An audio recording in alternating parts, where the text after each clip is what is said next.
Hello everyone, എല്ലാവർക്കും എയ്സിഡ് backyard ഇവിടെ പുതിയ വീഡിയോയിലേക്ക് സ്വാഗതം. നിങ്ങളാർക്കും സുഖം വിശ്വസിക്കുന്നു.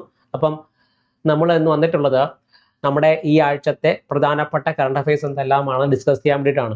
ഓക്കെ, നമ്മുടെ ഈ ആഴ്ചത്തെ പ്രധാനപ്പെട്ട കറണ്ട് അഫയേഴ്സും അതേപോലെ തന്നെ നിങ്ങൾക്കറിയാം ഒരുപാട് നോട്ടിഫിക്കേഷൻസ് ഈ അടുത്തിടെ തന്നെ വന്നിട്ടുണ്ടായിരുന്നു അല്ലേ. പറയുന്ന കമ്പനി ബോർഡ് എൽജിഎസിൻ്റെ അസിസ്റ്റന്റ് പ്രസിഡന്റ് ഓഫീസറിൻ്റെ ഒക്കെ എനിക്ക് നോട്ടിഫിക്കേഷൻ ഒക്കെ വന്നിട്ടുണ്ടായിരുന്നു. കമ്പനി ബോർഡ് അസിസ്റ്റന്റ് നോട്ടിഫിക്കേഷൻ ഒക്കെ വന്നിട്ടുണ്ടായിരുന്നു. എൽജിഎസ് നോട്ടിഫിക്കേഷൻ വന്നിട്ടുണ്ടായിരുന്നു. അതേപോലെ തന്നെ ഡിസംബർ മാസത്തിലേക്ക് പറയുന്ന ഒരുപാട് എക്സാമിനേഷൻസ് നടക്കാൻ വേണ്ടി പോവുകയാണ് അല്ലേ. അപ്പം ഒരുപാട് എക്സാമിനേഷൻ എന്താണ് വരാൻ പോവുകയാണ്. അപ്പം പ്രധാനമായിട്ട് ഇപ്പോൾ എക്സാമിനേഷനൊക്കെ ചോദിക്കാൻ സാധ്യതയുള്ള അതേപോലെ തന്നെ നമ്മുടെ ഈ പറയുന്ന ആഴ്ചത്തെ പ്രധാനപ്പെട്ട കറണ്ട് അഫയേഴ്സും എല്ലാം ഉൾപ്പെടുത്തിക്കൊണ്ടാണ് എന്ത് ചെയ്യുന്നത് നമ്മൾ ഇന്നത്തെ വീക്കിലി കറണ്ട് അഫയേഴ്സ് പോകുന്നത്. മനസ്സിലായോ? അതായത് ഈ ആഴ്ചത്തെ പ്രധാനപ്പെട്ട കറണ്ട് അഫയേഴ്സും അതേപോലെ തന്നെ ഇവിടെ വരാൻ പോകുന്ന എക്സാമിനേഷൻസിന് ചോദിക്കാൻ സാധ്യതയുള്ളതുമായിട്ടുള്ള ചോദ്യങ്ങളെല്ലാം കൂടെ കോർത്തിണക്കിക്കൊണ്ടുള്ള ഒരു പങ്ക്തിയാണ് നമ്മുടെ ഈ പറയുന്ന വീക്കിലി കറണ്ട് അഫയേഴ്സ് സെക്ഷൻ എന്ന് പറയുന്നത്. മറ്റു പ്രത്യേകത പറഞ്ഞു കഴിഞ്ഞാൽ നമ്മൾ ഈ പറയുന്ന കറണ്ട് അഫയേഴ്സിന്റെ കൂടെ തന്നെ ചില വാലിഡ് ആയിട്ടുള്ള വളരെ പ്രധാനപ്പെട്ട ചില പോയിന്റുകളോട് എന്ത് ചെയ്യുക, അതിൻ്റെ കൂടെ തന്നെ അത്യാവശ്യമുള്ള പോയിന്റുകൾ നമ്മളത് പറഞ്ഞു പോകുന്നതായിരിക്കും. അപ്പോൾ അതുകൊണ്ട് നോട്ട് ചെയ്ത് എന്ത് ചെയ്യുക, പഠിക്കാൻ വേണ്ടി ശ്രമിക്കുക. അതേപോലെ തന്നെ നിങ്ങൾക്ക് ഒന്നെങ്കിലും പറയുന്ന രീതിയിൽ ഒന്ന് സ്ക്രീൻഷോട്ട് എടുത്ത് സൂക്ഷിക്കാൻ സാധിക്കുന്നതാണ്. അതേപോലെ അല്ലെങ്കിൽ എൻഗേജ് എടുത്ത് എന്ത് ചെയ്യാം, നോട്ടുകൾ പ്രിപ്പയർ ചെയ്യുക. എങ്ങനെയാണെന്ന് വെച്ചാൽ നിങ്ങൾ എന്ത് ചെയ്യുക, നല്ല രീതിയിൽ പഠിക്കാൻ വേണ്ടി ശ്രമിക്കുക എന്നുള്ളതാണ്. ഓക്കെ, അപ്പോൾ അങ്ങ് തുടങ്ങാം. ഓക്കെ അല്ലേ? ശരി. അപ്പോൾ നമ്മുടെ ആദ്യത്തെ ചോദ്യം എന്തായിരുന്നു? ഏത് രാജ്യത്തിന്റെ സർക്കാരിനെതിരെ നടന്ന രാജ്യവ്യാപക പ്രക്ഷോഭമാണ് ബ്ലോക്ക് എവരിത്തിങ് എന്നുള്ളതായിരുന്നു അല്ലെ. എന്താണ്? ഏത് രാജ്യത്തിന്റെ സർക്കാരിനെതിരെ നടന്ന രാജ്യവ്യാപക പ്രക്ഷോഭമാണ് ബ്ലോക്ക് എവരിത്തിങ് എന്നുള്ളത് അല്ലെ. ഏത് രാജ്യത്തെ സർക്കാരിനെതിരെ നടന്ന രാജ്യവ്യാപക പ്രക്ഷോഭമാണ് ബ്ലോക്ക് എവരിത്തിങ്? ഏതാണ്?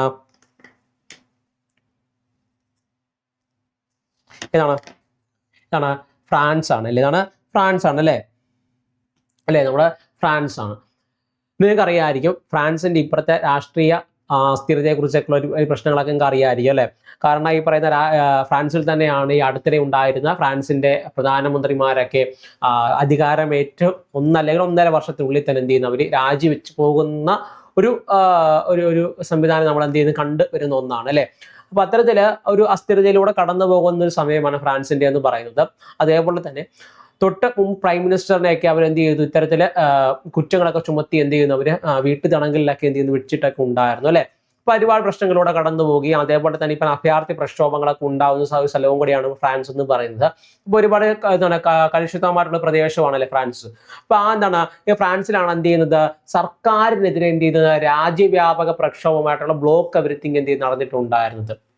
നിങ്ങൾക്കറിയാമായിരിക്കും പറയുന്ന ഫ്രഞ്ച് റവല്യൂഷനും അതേപോലെ തന്നെ ഇപ്പൊ ലോകമെമ്പാടി ഇപ്പൊ റിപ്പബ്ലിക്കൊക്കെ എന്ത് ചെയ്യുന്നത് കൊണ്ടുവരുന്ന നമ്മുടെ ഫ്രാൻസിൽ നിന്ന് തന്നെയാണ് അല്ലെ. ഫ്രഞ്ച് അല്ലെ. അപ്പൊ അതേ ഫ്രാൻസിൽ നിന്നാണ് എന്ത് ചെയ്യുന്നത് ഇവരുടെ ഇത്തരത്തില് രാജ്യവ്യാപകമായിട്ടുള്ള പ്രക്ഷോഭമൊക്കെ എന്ത് ചെയ്യുന്നത് തുടങ്ങുന്നത് എന്നാണ് ബ്ലോക്ക് എവരിത്തിങ് എന്ന് പറയാം. അപ്പൊ ഏത് രാജ്യത്താണിത്? ഫ്രാൻസിലാണ്. മനസ്സിലാവുന്നുണ്ട്. അതേപോലെ തന്നെ ഫ്രാൻസിന്റെ പ്രസിഡന്റ് ആരാണെന്നും കൂടെ ഓർത്തിരിക്കുക. ആരാണ് ഫ്രാൻസിന്റെ പ്രസിഡന്റ്? ആരാണ്? ഇമ്മാനുവൽ മാക്രോൺ ആണ് അല്ലെ. ഓർത്തിരിക്കുക, ഏത് രാജ്യത്തെ സർക്കാരിനെതിരെ നടന്ന രാജ്യവ്യാപക പ്രക്ഷോഭമാണ് ബ്ലോക്ക് എവരിത്തിങ് എന്ന് ചോദിച്ചു കഴിഞ്ഞാൽ ഏത് രാജ്യത്തിനെതിരെയാണ്? ഏത് രാജ്യത്തിലെ ഏത് സർക്കാരിനെതിരെയാണ്? ഫ്രാൻസിലെയാണ്. ഇതാണ് ഫ്രാൻസിലെയാണ്. ഓക്കെ, അടുത്ത് നോക്കാം. നേപ്പാളിന്റെ എത്രാമത്തെ വനിതാ പ്രധാനമന്ത്രിയാണ് സുശീല കാർഗെ എന്നുള്ളതാണ്. എന്താണ്? നേപ്പാളിന്റെ എത്രാമത്തെ പ്രധാനമന്ത്രിയാണ് സുശീല കാർഗെ എന്നുള്ളതാണ്. നേപ്പാളിന്റെ എത്രാമത്തെ പ്രധാനമന്ത്രിയാണ് സുശീല കാർഗെ? ആദ്യത്തെ വനിതാ പ്രധാനമന്ത്രിയാണ് അല്ലേ. എത്രാമത്തെ പ്രധാനമന്ത്രിയാണെന്നുള്ളതല്ല, നേപ്പാളിന്റെ എത്രാമത്തെ വനിതാ പ്രധാനമന്ത്രിയാണ് സുശീല കാർഗെ എന്നുള്ളതാണ് ചോദ്യം. എത്രാമത്തെയാണ്? ആദ്യത്തെയാണ് അല്ലെ. ആദ്യത്തെ വനിതാ പ്രധാനമന്ത്രിയാണ്. നിങ്ങൾക്ക് അറിയാമായിരിക്കുമല്ലോ അല്ലെ. എന്താണ് പ്രത്യേകത? നിങ്ങൾക്കറിയാമായിരിക്കും ഈ പറയുന്ന അവിടുത്തെ സുപ്രീം കോടതിയുടെ ചീഫ് ജസ്റ്റിസ് ആയിട്ടൊക്കെ സേവനം അനുഷ്ഠിച്ചുകൊണ്ടിരുന്ന ഒരു വ്യക്തിയായിരുന്നു സുശീല കാർഗെ എന്ന് പറയുന്നത് അല്ലെ. അപ്പൊ അത്തരത്തിൽ നേപ്പാളിന്റെ തന്നെ ആദ്യത്തെ വുമൺ ചീഫ് ജസ്റ്റിസും കൂടി ആരെന്ന് പറയുന്നത് സുശീല കാർഗെ എന്ന് പറയുന്നത്. അടുത്തിടെ ഈ പറയുന്ന KP ശർമ്മ ഒലി അല്ലെ, തൊട്ട് മുമ്പത്തെ നേപ്പാളിന്റെ പ്രധാനമന്ത്രിയായിട്ടാണ് KP ശർമ്മ ഒലിയും അല്ലെ. അല്ലെ അവരുടെ എന്താണ് ഈ പറയുന്ന അവരുടെ നയങ്ങൾ പോളിസികൾക്ക് എതിരായിട്ട് അവിടുത്തെ യുവാക്കൾ വലിയ രീതിയിലുള്ള പ്രക്ഷോഭങ്ങളൊക്കെ ഉണ്ടാവുകയും അല്ലെ ജെൻസി പ്രക്ഷോഭം നമ്മൾ അതിനെ പറഞ്ഞിട്ടുണ്ട് അതല്ലേ പറയുന്ന ജെൻസി പ്രക്ഷോഭം എന്നൊക്കെ നമ്മൾ എന്ത് ചെയ്യുന്നു പറയുന്ന രീതിയിൽ വലിയ രീതിയിലുള്ള പ്രക്ഷോഭങ്ങളൊക്കെ ഉണ്ടാവുകയും ചെയ്യുന്നു ഭരണങ്ങൾ എന്ത് അട്ടിമറിക്കപ്പെടുന്നു അധികാരം ആരിലേക്ക് വരുന്നു ഈ പറയുന്ന യൂത്തിലേക്ക് അവർ വരുന്നു അപ്പൊ അവരെല്ലാം കൂടെ ഏകകണ്ഠമായിട്ട് എന്ത് ചെയ്യുന്നു ഒരാളെ എന്താണ് പ്രധാനമന്ത്രിയായിട്ട് അവർ തന്നെ തീരുമാനിക്കുകയാണ് അല്ലെ അവർ തന്നെയാണ് എന്ത് ചെയ്യുന്നത് അവർ തീരുമാനിക്കുന്നത് അതായത് പുതിയൊരു ഗവൺമെന്റ് ഉണ്ടാകുന്നത് വരെ അവിടുത്തെ പ്രധാനമന്ത്രിയായിട്ട് അതായത് നേപ്പാളിന്റെ പ്രധാനമന്ത്രിയായിട്ട് എന്ത് ചെയ്യുന്നു സുശീല കാർക്കി എന്ത് ചെയ്യും സേവനം അനുഷ്ഠിക്കുക എന്നുള്ളതാണ് അല്ലെ സുശീല കാർക്കി സേവനം അനുഷ്ഠിക്കുക എന്നുള്ളതാണ് മറ്റൊരു പ്രത്യേകത പറഞ്ഞു കഴിഞ്ഞാൽ നമ്മുടെ ഇന്ത്യയിലെ ബനാറസ് ഹിന്ദു യൂണിവേഴ്സിറ്റിയിൽ നിന്നാണ് എന്ത് ചെയ്യുന്നത് രാഷ്ട്രതന്ത്രത്തിൽ ആര് ബിരുദം എടുക്കുന്നത് സുശീല കാർക്കി ബിരുദം എടുക്കുന്നത് എന്നുള്ളതാണ് അല്ലെ ബിരുദാനന്തരം ബിരുദം അല്ലേ പറയുന്ന ബിരുദവും അതേപോലെ ബിരുദാനന്തര ബിരുദം എന്ത് ചെയ്യുന്നത് എവിടെ നടക്കുന്നത് ബനാറസ് ഹിന്ദു യൂണിവേഴ്സിറ്റി എന്നാണ് ബനാറസ് ഹിന്ദു യൂണിവേഴ്സിറ്റി എന്നാണ് അല്ലേ ബനാറസ് ഹിന്ദു യൂണിവേഴ്സിറ്റിയാണ് എന്ത് ചെയ്യുന്നത് ബിരുദവും ബിരുദാനന്തര ബിരുദവും കൂടെ എന്ത് ചെയ്യുന്നത് ആരെടുക്കുന്നത് ഇവിടെ പറയുന്ന സുശീല കാർക്കി എന്ത് ചെയ്യുന്നത് എടുക്കുന്നത് എന്നുള്ളതാണ് അതേപോലെ മറ്റൊരു പ്രത്യേകതയും കൂടി ഉണ്ട് നമ്മുടെ ഈ പറയുന്ന നേപ്പാളിൽ ഈ പറയുന്ന സുപ്രീം കോടതിയുടെ മുൻ ചീഫ് ജസ്റ്റിസും കൂടിയായിരുന്നു നാം തൊട്ടുമുമ്പേ പറഞ്ഞിട്ടുണ്ടായിരുന്നു അല്ലെ അതേപോലെ 2 പുസ്തകങ്ങൾ എന്ത് ചെയ്യുന്നുണ്ട് എഴുതിയിട്ടുണ്ട് അതായത് ഒരു കഥയാണ് ഓക്കെ ഒരു ആത്മകഥയുണ്ട് ആത്മകഥയുടെ പേര് എന്ന് പറഞ്ഞാൽ അത് സുശീല കാർക്കിയുടെ ഒരു ആത്മകഥയാണ് അതേപോലെ ഒരു നോവൽ എന്ത് ചെയ്യുന്നു സുശീല കാർക്ക് എഴുതിയിട്ടുണ്ട് ആത്മകഥ എന്ന് പറയുന്നത് എന്താണ് ന്യായം എന്ന് പറയുന്ന ആത്മകഥയും ന്യായം എന്ന് പറയുന്ന ആത്മകഥയും അതേപോലെ തന്നെ കര എന്ന് വെച്ചാൽ ഇപ്പം ജയിൽ എന്നാണ് അർത്ഥം കേട്ടോ ജയിൽ ജയിൽ എന്ന് പറയുന്നത് എന്താണ് ഒരു നോവൽ എന്ത് ചെയ്യുന്നുണ്ട് സുശീല കാർക്കി രചിച്ചിട്ടുണ്ടെന്നുള്ളതാണ് അപ്പൊ നേപ്പാളിന്റെ എത്രാമത്തെ വനിതാ പ്രധാനമന്ത്രിയാണ് സുശീല കാർക്കി എന്ന് പറയുന്നത് ആദ്യത്തെയാണ് ഈ പറയുന്ന KP ശർമ്മ ഒലിക്ക് ശേഷം ഈ പറയുന്ന അധികാരത്തിൽ വരുന്ന ആ ഒരു വനിതാ പ്രധാനമന്ത്രിയാണ് ആരും പറയുന്നത് ഈ പറയുന്ന സുശീല കാർക്കി നേപ്പാളിന്റെ ആദ്യത്തെ വനിതാ പ്രധാനമന്ത്രിയാണ് അതേപോലെ തന്നെ ആദ്യത്തെ വുമൺ ചീഫിന് CGI കൂടിയാണ് ഈ പറയുന്ന ചീഫ് ജസ്റ്റിസും കൂടിയായിരുന്നു ചീഫ് ജസ്റ്റിസും കൂടിയായിരുന്നു ആരെന്ന് പറയുന്നത് സുശീല കാർക്കി എന്ന് പറയുന്നത് ഈ ബിരുദാനന്തര ബിരുദവും ഈ പറയുന്ന ബനാറസ് ഹിന്ദു യൂണിവേഴ്സിറ്റിയിൽ നിന്നാണ് എന്ത് ചെയ്യുന്നത് എടുത്തിട്ടുണ്ടായിരുന്നത് 2 പ്രധാനപ്പെട്ട കൃതികൾ ആരുടെയാണ് സുശീല കാർക്കിയുടെയാണ് ഒന്ന് ആത്മകഥ ന്യായം എന്ന് പറയുന്ന ആത്മകഥയും ഒരു നോവലുണ്ട് കരയെന്ന് പറയുന്നത് അതായത് ജയിലിൽ നിന്ന് അർത്ഥം വരുന്ന കരയെന്ന് പറയുന്ന നോവൽ ആരുടെയാണ് ഈ പറയുന്ന സുശീല കാർക്കിയുടെയാണ് ഓക്കെ അടുത്തത് നിർമ്മിത ബുദ്ധിയിൽ AI പ്രവർത്തിക്കുന്ന അല്ലെങ്കിൽ AI പ്രവർത്തിക്കുന്ന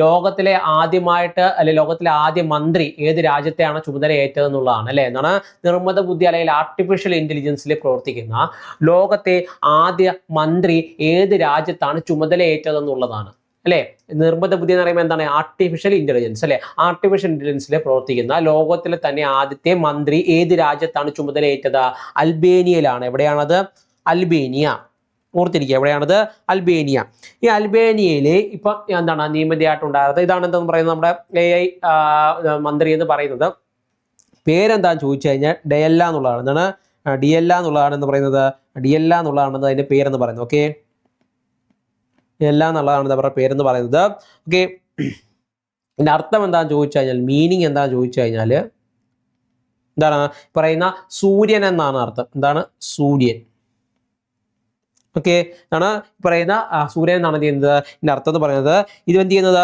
ഈ പറയുന്ന മന്ത്രി എന്ത് ചെയ്യുന്നത് ആരാണ് നിയമിച്ചത് ആരാന്നുള്ള ചോദ്യങ്ങൾ വരും അല്ലേ ആരാണ്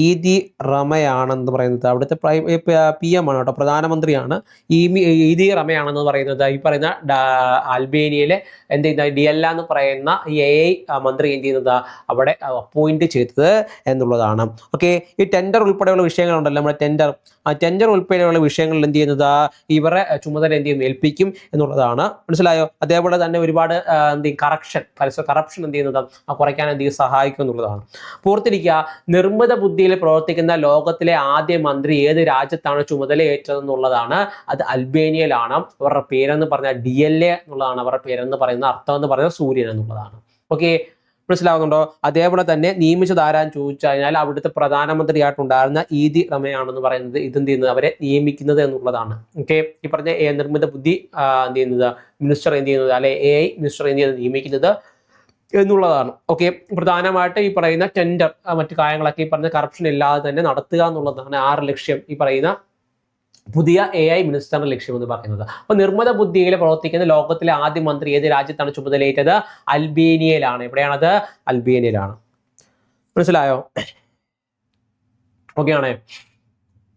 അടുത്തതിലോട്ട് പോയാലോ.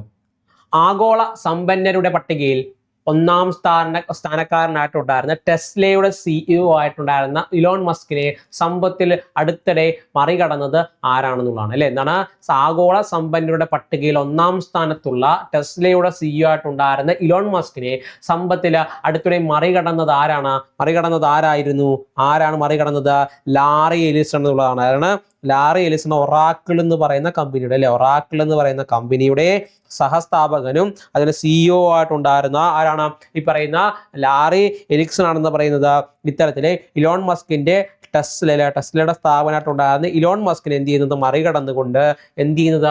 ഈ പറയുന്ന ആഗോള സമ്പന്നരുടെ പട്ടികയിൽ ഒന്നാം സ്ഥാനത്ത് എത്തിയിട്ടുണ്ടായിരുന്നത്. ഓക്കെ, ഇത്തരത്തില് ഇവിടെ ബ്ലൂംബർഗ് എന്ന സംവിധാനമുണ്ട്. ഓക്കെ, ബ്ലൂംബർഗിന്റെ ശതകോടീശ്വരന്മാരുടെ ലിസ്റ്റിൽ എന്ത് ചെയ്യുന്നത്? ഒറ്റ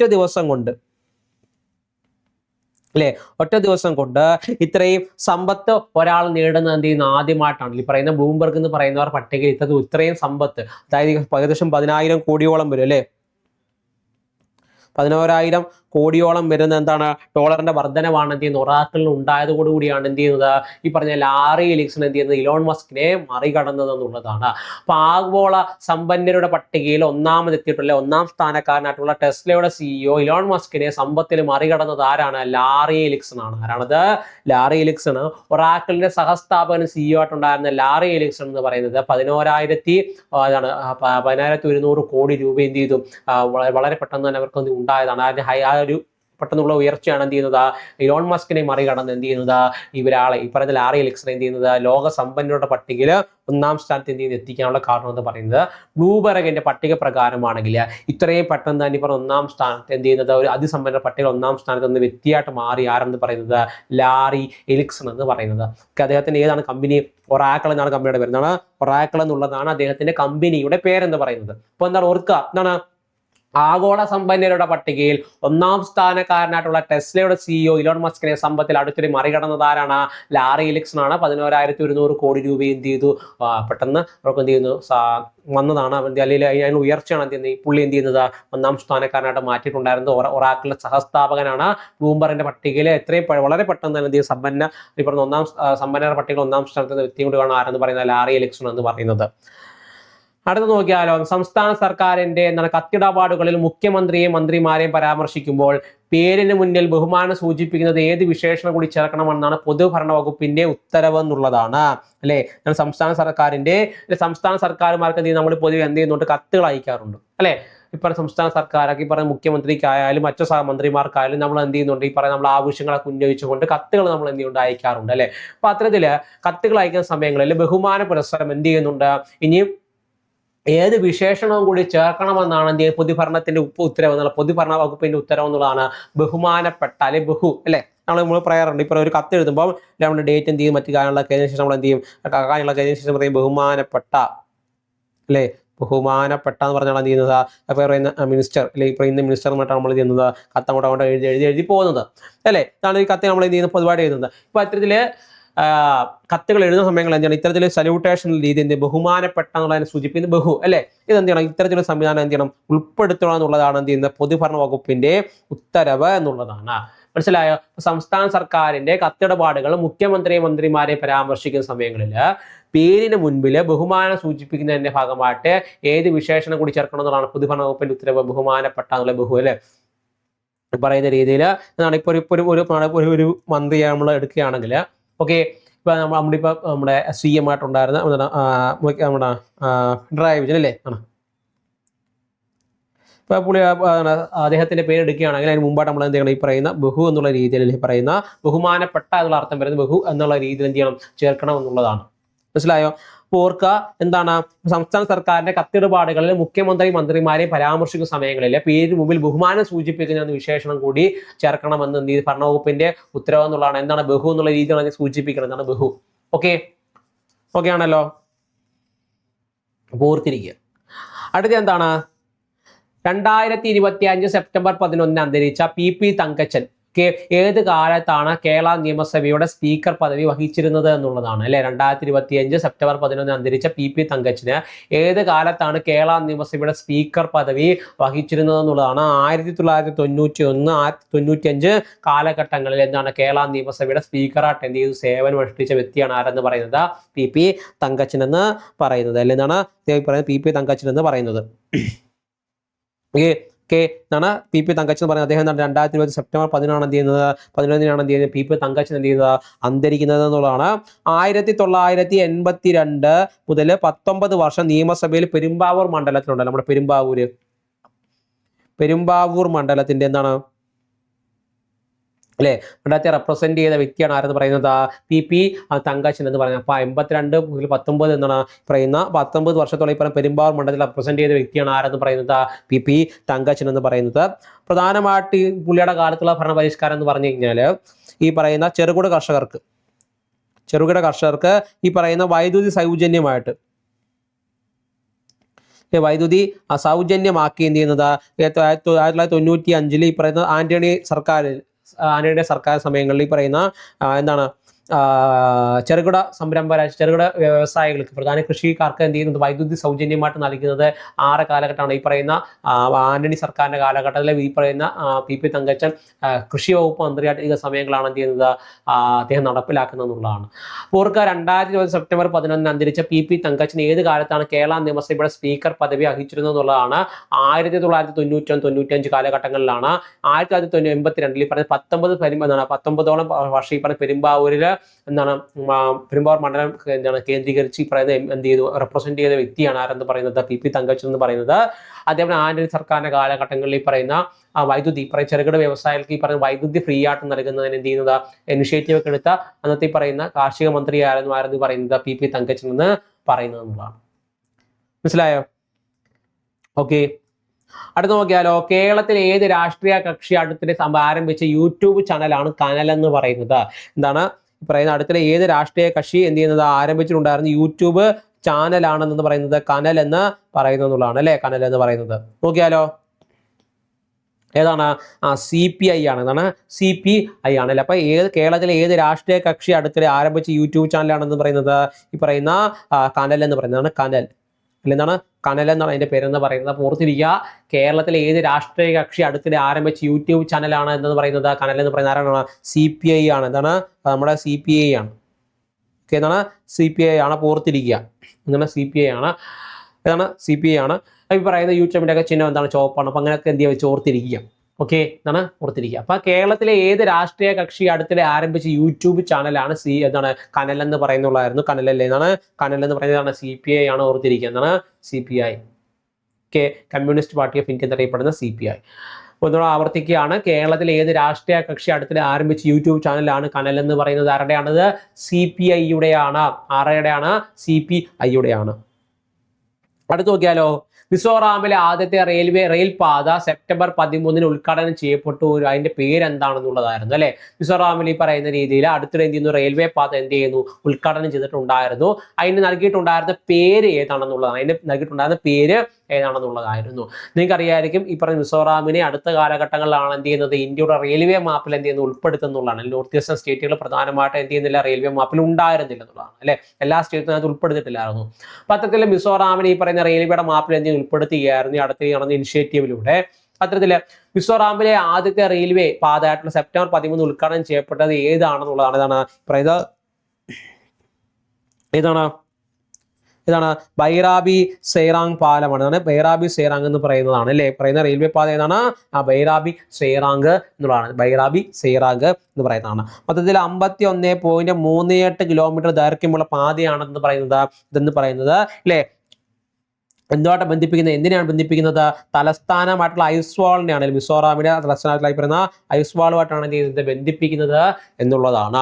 അതേപോലെ എത്ര തുരങ്കങ്ങളുണ്ട്? 48 തുരങ്കങ്ങളുണ്ട്. 142 പാലങ്ങളും എന്ത് ചെയ്യുന്നുണ്ട് ഭാഗമായിട്ടുണ്ട് എന്നുള്ളതാണ്. ഓക്കെ, 48 തുരങ്കങ്ങളും 142 പാലങ്ങളും എന്ത് ചെയ്യുന്നുണ്ട് ഈ പറയുന്നതിന്റെ ഭാഗമായിട്ട് ഈ പറയുന്ന ബൈറാബി സെയ്റാങ് പ്രോജക്റ്റിന്റെ ഭാഗമായിട്ട് എന്ത് ചെയ്യുന്നുണ്ട് എന്നുള്ളതാണ്. ഈ റെയിൽവേ പാലം എന്തിനാണ് ബന്ധിപ്പിക്കുന്നത്? മിസോറാമിലെ തലസ്ഥാനമായിട്ടുള്ള ഐസ്വാളിനെയാണ് എന്ത് ചെയ്ത് ബന്ധിപ്പിക്കുന്നത് എന്നുള്ളതാണ്. അപ്പം മിസോറാമിലെ ആദ്യത്തെ റെയിൽപാത അല്ലെ റെയിൽപാത സെപ്റ്റംബർ 13 എന്ത് ചെയ്ത് ഉദ്ഘാടനം ചെയ്യപ്പെട്ടിട്ടുണ്ടായിരുന്നു. സെപ്റ്റംബർ 13 ഉദ്ഘാടനം ചെയ്യപ്പെട്ടിട്ടുണ്ടായിരുന്നു. മനസ്സിലായോ?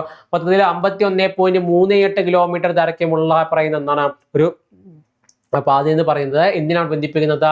തലസ്ഥാനമായിട്ടുണ്ടായിരുന്ന ഐസ്വാളിനെയാണ് എന്ത് ചെയ്യുന്നത് ബന്ധിപ്പിക്കുന്നത്. മൊത്തത്തിൽ 48ഓളം തുരങ്കങ്ങളും 142ഓളം പാലങ്ങൾ എന്തിനുണ്ടെന്നുള്ളതാണ് ഈ പ്രോജക്റ്റിന്റെ ഭാഗമായിട്ട് ഉണ്ടെന്നുള്ളതാണ്. മനസ്സിലായോ? ഈ പ്രോജക്റ്റിന്റെ ഭാഗമായിട്ട് ഉണ്ടെന്നുള്ളതാണ്. അപ്പൊ ഇപ്പൊ മിസോറാമിലെ ആദ്യത്തെ റെയിൽവേ പാല സെപ്റ്റംബർ 13 ഉദ്ഘാടനം ചെയ്യപ്പെട്ടു. അതിന്റെ പേരെന്തായിരുന്നു? ബൈറാബി സേറാം പാലം എന്നുള്ളതാണ്. അറിയായിരിക്കും, നോട്ട് ചെയ്ത് വെക്കുക. അടുത്ത് നോക്കിയാലോ, ലോക ബോക്സിംഗ് ചാമ്പ്യൻഷിപ്പില് ചാമ്പ്യന്മാരായ ഇന്ത്യൻ വനിതകൾ ആരെല്ലാമാണെന്നുള്ളതായിരുന്നു അല്ലെ. ലോക ബോക്സിംഗ് ചാമ്പ്യൻഷിപ്പില് ചാമ്പ്യന്മാരായിട്ടുണ്ടായിരുന്ന ഇന്ത്യൻ വനിതകൾ ആരെല്ലാമായിരുന്നു?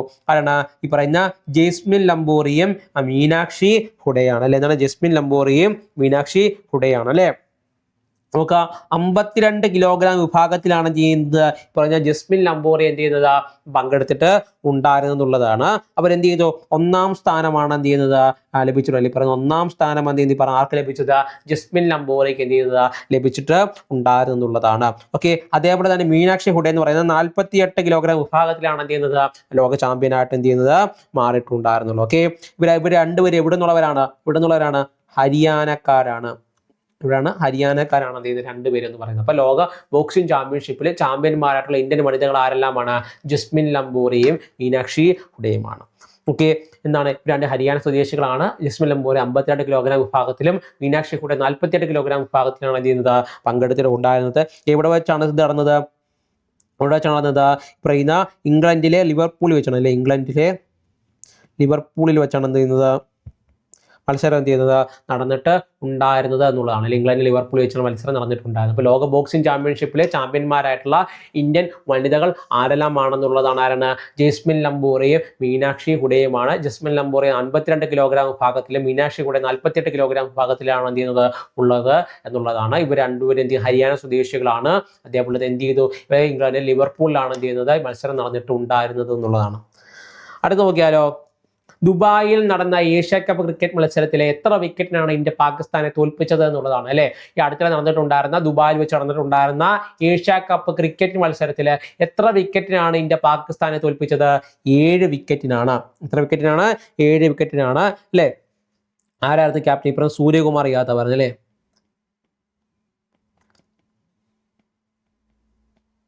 ഈ പറയുന്ന സൂര്യകുമാർ യാദവ് ആയിരുന്നു എന്ന് പറയുന്നത് ഇന്ത്യൻ ക്യാപ്റ്റൻ എന്ന് പറയുന്നത് അല്ലെ. ഓക്കെ, ഓർത്തിരിക്കുക. മനസ്സിലായതുകൊണ്ട് പറഞ്ഞത് നമ്മൾ പാകിസ്ഥാൻ എത്ര വിക്കറ്റാണ് തോൽപ്പിച്ചത്? 7 വിക്കറ്റാണ് അദ്ദേഹം നമ്മൾ തോൽപ്പിച്ചത് എന്നുള്ളതാണ്. അപ്പോൾ ദുബായിൽ നടന്ന ഏഷ്യ കപ്പ് ക്രിക്കറ്റ് മത്സരത്തിൽ എത്ര വിക്കറ്റിനാണ് ഇന്ത്യ പാകിസ്ഥാനെ തോൽപ്പിച്ചത് എന്ന് ചോദിച്ചാൽ എത്ര വിക്കറ്റിനാണ്? 7 വിക്കറ്റിനാണ് അദ്ദേഹം ഇന്ത്യ പാകിസ്ഥാൻ എന്ത് ചെയ്യാൻ തോൽപ്പിച്ചിട്ടുണ്ടായിരുന്നു എന്നുള്ളതാണ്. അപ്പോൾ ദുബായിൽ നടന്ന ഏഷ്യ കപ്പ് ക്രിക്കറ്റ് മത്സരത്തിൽ എത്ര വിക്കറ്റിനാണ് പാകിസ്ഥാൻ ഇന്ത്യ തോൽപ്പിച്ചത്? 7 വിക്കറ്റിനാണ്. ആരാണ് ക്യാപ്റ്റൻ? സൂര്യകുമാർ യാദവ് ആയിരുന്നു ക്യാപ്റ്റനായിട്ടുണ്ടായിരുന്നു എന്നുള്ളതാണ്. ഓക്കെ, അതിന്റെ കീഴ് അടിച്ചിടുകയാണ്. ഓക്കെ, അടുത്ത് നോക്കാം. എൻട്രോമിക്സ് എന്ന് പറയുന്ന ക്യാൻസർ വാക്സിൻ വികസിപ്പിച്ചെടുത്ത രാജ്യം ഏതാണെന്നുള്ളതായിരുന്നു അല്ലെ. എന്താണ് എൻട്രോമിക്സ് എന്ന് പറയുന്ന ക്യാൻസർ വാക്സിൻ എന്ത് ചെയ്ത് വികസിപ്പിച്ചെടുത്തിട്ടുണ്ടായിരുന്നത് ഏത് രാജ്യമാണെന്നുള്ളതായിരുന്നു? ഏതാണ്? റഷ്യയാണ് അല്ലെ. എന്താണ്? റഷ്യയാണ്. ഈ പറയുന്ന ക്യാൻസർ എന്ന് വളരെ എന്താണ് ഫലപ്രദമെന്ന് കരുതുന്ന ഒന്നാണ് ഈ പറയുന്ന എൻട്രോമിക്സ് എന്ന് പറയുന്ന വാക്സിനേഷൻ എന്ന് പറയുന്നത്. മനസ്സിലാകുന്നുണ്ടോ? പറയുന്ന ക്യാൻസർ സെല്ലുകളൊക്കെ എന്ത് ചെയ്യുന്നു ഐഡന്റിഫൈ ചെയ്ത് ഇല്ലാതായ സംവിധാനമൊക്കെ ഇതിന്റെ ഭാഗമായിട്ടുണ്ടെന്നാണ് അറിയപ്പെടുന്നത്. അപ്പോൾ എൻട്രോമിക്സ് എന്ന് പറയുന്നത് ക്യാൻസർ വാക്സിൻ വികസിപ്പിച്ചെടുത്ത രാജ്യം ഏതാണത്? റഷ്യയാണ്. ഇതാണ് റഷ്യയാണ്. ഓക്കെ, റഷ്യയാണ് ബന്ധപ്പെട്ട ഒരുപാട് ചോദ്യങ്ങളൊക്കെ ഇതിന്റെ ഭാഗമായിട്ടൊക്കെ വരുന്നുണ്ട്. ഓർത്തിരിക്കുക. നിങ്ങൾക്കറിയാമായിരിക്കും ഈ പറയുന്ന ഒരുപാട് മിസൈൽ സിസ്റ്റങ്ങളൊക്കെ എന്ത് ചെയ്യുന്നത് അടുത്തിടെ റഷ്യ ഇംപ്ലിമെന്റ് ചെയ്തിട്ടുണ്ടായിരുന്നു. ഓക്കെ, ഈ പറയുന്ന ടോർപിഡോസും മിസൈലുകളും എന്ത് ചെയ്യുന്നവർ പറക്കുന്ന ചെർണോബിൽ നിന്നും അല്ലെ. അതേപോലെ തന്നെ ഈ പറയുന്ന ആണവശേഷിയുള്ള സുനാമികളൊക്കെ പറഞ്ഞ ഇന്ത്യ പ്രധാനപ്പെട്ട 2 മിസൈൽ സിസ്റ്റങ്ങളൊക്കെ ഇന്ത്യ അവർ ഡെവലപ്പ് ചെയ്തെടുത്തിട്ടുണ്ടായിരുന്നു. അതുകൂടെ ഇതിന്റെ ഭാഗമായിട്ട് ഓർത്തിരിക്കുക എന്നുള്ളതാണ്. ഓക്കെ, അടുത്ത എന്താണ്? പാകിസ്ഥാനിലെ എന്താണ് അബോട്ടാബാദില് ഒളിവിൽ കഴിഞ്ഞ അൽ ഖൈദ തലവനായിട്ടുള്ള ഒസാമ ബിൻ ലാദനെ 2011 പുലർച്ചെ US നേവി കമാൻഡോകൾ കൊലപ്പെടുത്തിയതിനെ പറ്റി അടുത്തിടെ പുറത്തിറങ്ങിയ പുസ്തകം ഏതാണെന്നുള്ളതായിരുന്നു അല്ലെ. എന്താണ്? പാകിസ്ഥാൻ അബോട്ടാബാദില് ഒളിവിൽ കഴിഞ്ഞിരുന്ന ഒസാമ ബിൻ ലാദനെ 2011 മെയില് പുലർച്ചെ US നേവി കമാൻഡോകൾ കൊലപ്പെടുത്തിയതിനെ പറ്റി അടുത്തിടെ പുറത്തിറങ്ങിയ പുസ്തകം ഏതാണെന്നുള്ളതാണ്. ഏതാണ്? ഈ Sardari presidency now it must be told എന്നുള്ളതാണ് അല്ലെ. The Sardari presidency now it must be told അല്ലെ. The Sardari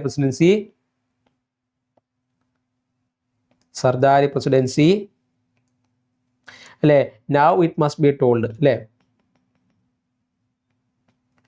it must be told എന്നുള്ളതാണ്. അപ്പോൾ Sardari presidency it must be told എന്നുള്ള 6 പുസ്തകമാണ് ഈ പറയുന്ന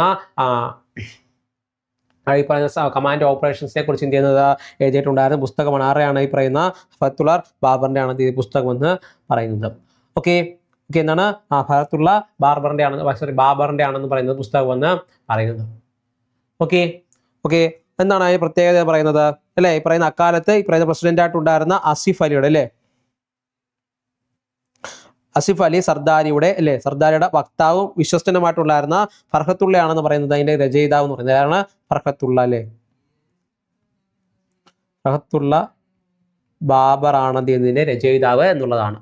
പുറത്തിരിക്കുക. അത് Sardari presidency now it must be told എന്നുള്ള പുസ്തകമാണ്. അപ്പോൾ പാകിസ്ഥാൻ അബോട്ടാബാദിൽ എന്ത് ചെയ്യുന്നു, ഒളിവി കഴിഞ്ഞിട്ട് പറഞ്ഞ ഒസാമ ബിൻ ലാദനെ എന്ത് ചെയ്യുന്നു, US കമാൻഡ് വഹിച്ച ഓപ്പറേഷനെ കുറിച്ച് പറഞ്ഞ ഒരു കഥയാണ് ഇത്. Sardari presidency it must be told എന്നുള്ളത് പറഞ്ഞ എന്താണ് പറയുന്ന ഫർഹത്തുള്ള എന്താണ് ബാബറിന്റെയാണ് പുസ്തകം എന്ന് പറയുന്നത്.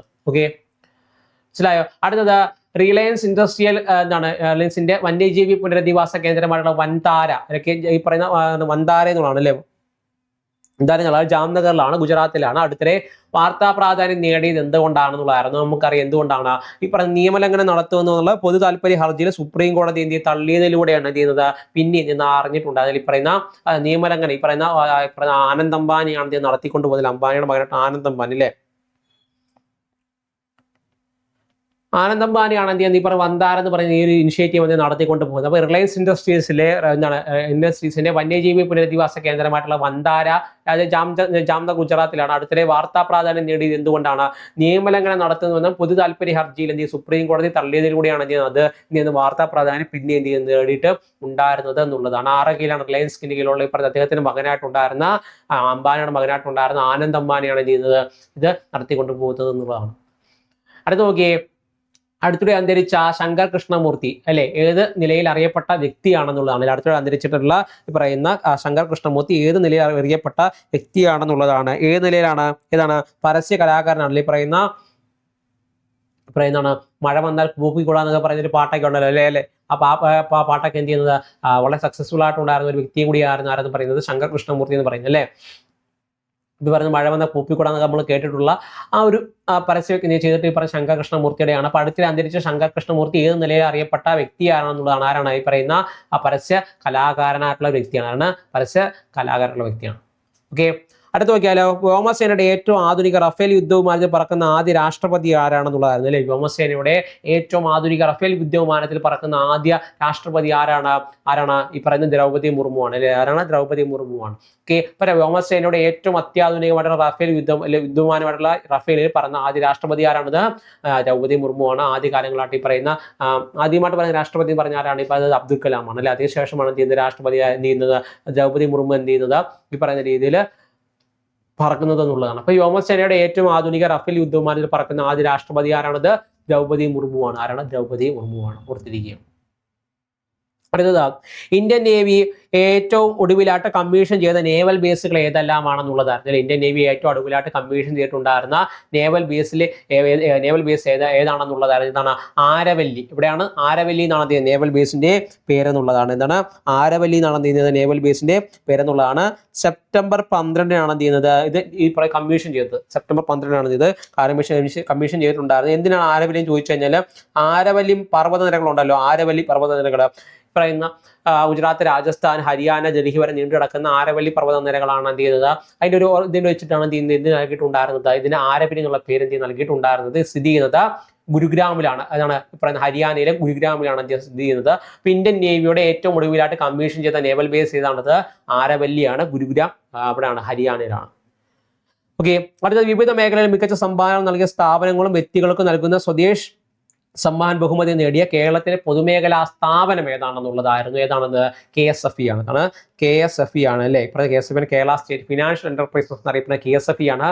വിവിധ മേഖലകളിൽ മികച്ച സംഭാവനകൾ നൽകിയ ഇപ്പോഴും സ്ഥാപനങ്ങൾക്കും വ്യക്തികൾക്കും നൽകുന്ന സ്വദേശ് സമ്മാൻ ബഹുമതി നേടിയ കേരളത്തിലെ പൊതുമേഖലാ സ്ഥാപനം ഏതാണ്? പൊതുമേഖലാ സ്ഥാപനം ഏതാണത്? KSFE ആണ്. കേരള സ്റ്റേറ്റ് ഫിനാൻഷ്യൽ എന്റർപ്രൈസസ് എന്ന് പറയുന്ന ഒരു KSFE ആണ്. ഒരുപാട്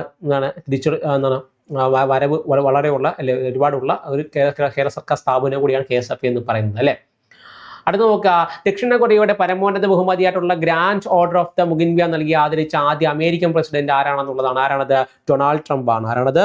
ഡൊണാൾഡ് ട്രംപ് ആണ്. ഓക്കെ, അപ്പോൾ ദക്ഷിണ കൊറിയയുടെ പരമോന്നത ബഹുമതിയായിട്ടുള്ള grand order of the Mugunghwa നൽകി ആദരിച്ച ആദ്യ അമേരിക്കൻ പ്രസിഡന്റ് ആരാണ്? ഈ പറയുന്ന ഡൊണാൾഡ് ട്രംപ് ആണ്. ആരാണത്? ഡൊണാൾഡ് ട്രംപ് ആണ്. ഓക്കെ, ഇതിന്റെ ഭാഗമായിട്ട് അദ്ദേഹത്തിന് ഒരു കിരീടമൊക്കെ പറഞ്ഞ അവരുടെ റെപ്രസെന്റ് ചെയ്യുന്ന കിരീടമൊക്കെ അദ്ദേഹത്തിന്റെ ഭാഗമായിട്ട് നൽകിയിട്ട് ഉണ്ടായിരുന്നു എന്നുള്ളതാണ്. അപ്പോൾ ദക്ഷിണ കൊറിയയുടെ പരമോന്നത ബഹുമതിയായിട്ടുള്ള grand order of the Mugunghwa നൽകി ആദരിച്ച ആദ്യ ഇന്ത്യൻ അമേരിക്കൻ പ്രസിഡന്റ് ആരാണത്? ഡൊണാൾഡ് ട്രംപ് ആണെന്നുള്ളതാണ്. ആരാണ്? ഡൊണാൾഡ് ട്രംപ് ആണ്. ഓർത്തിരിക്കുക. ഓക്കെ, ഇത്രയാണ് നമ്മൾ ഇന്നത്തെ വീക്കിലി കറണ്ട് അഫയേഴ്സ് എന്ന് പറയുന്നത്. അതിനോടൊപ്പം തന്നെ ഓർത്തിരിക്കുക, നമ്മുടെ ഈ പറയുന്ന നിങ്ങൾ അറിയാമെങ്കിൽ ഈ പറഞ്ഞ university assistant, company board assistant, excise inspector, sub inspector, SPCID, അതേപോലെ KT എക്സാമിനേഷൻസ് ഒക്കെ പ്രിപ്പയർ ചെയ്യുന്നവരായിരിക്കും നിങ്ങൾ, അല്ലെങ്കിൽ നിങ്ങളുടെ കൂട്ടുകാരൊക്കെ എന്ത് ചെയ്യുന്നതിന് വേണ്ടി പ്രിപ്പയർ ചെയ്യുന്നവരായിരിക്കും അല്ലേ.